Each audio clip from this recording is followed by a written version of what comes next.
This large frame home was at the center of a plantation established by George Murrell after he moved with his Cherokee wife Minerva and her family during the period known as the Trail of Tears in 1838 and 1839.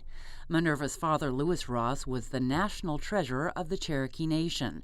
The Rosses were a very wealthy and prominent Cherokee family. Furnishings in the home's sitting room reflect their sophistication.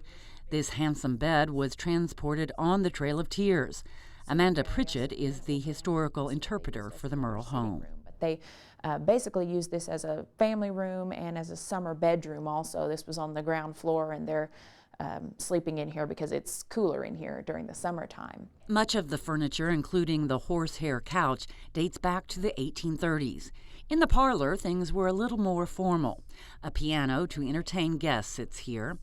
Mr. Murrell, a prominent businessman in the mercantile industry, went to great lengths to have the home furnished with style.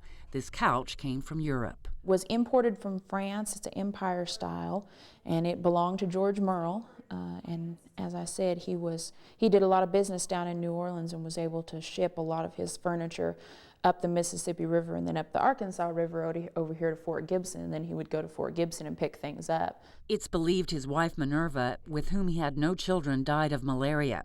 He then married her sister Amanda, who would bear 6 children. This was their bedroom. It is a bed that's probably early 1860s. It was cut down actually years and years ago to fit in this house. It was originally 10 feet tall. Pritchett explains that this home tells the real story of many of the Cherokees who were displaced by the government. These were the types of homes that they left, when they picked up on the Trail of Tears. A lot of people think that, they were living in teepees or log cabins, and it just wasn't like that. They had homes just like your wealthy southern plantation owners did. George Murrell picked this location for his plantation because it was prime land. The spring house was built to provide water for the family. This was their water source. There is an underground spring that runs through the yard here and then empties into Park Hill Creek, which you see down the back there.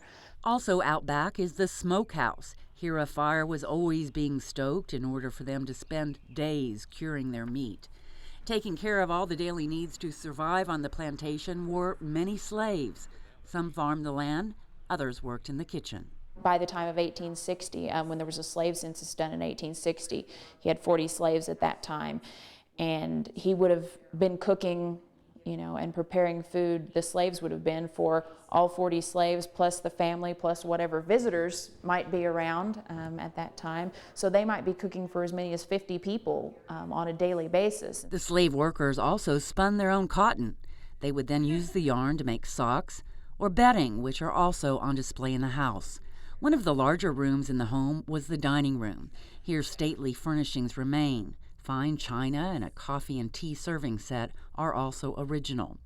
This home stands as a reminder of the fortitude of the Cherokees who were forced to travel some 1,200 miles west to start over. It's really, remarkable how resilient, the Cherokee Nation was, that they could rebuild as quickly as they did after they moved out here, after having lost, a quarter of their population on the removal.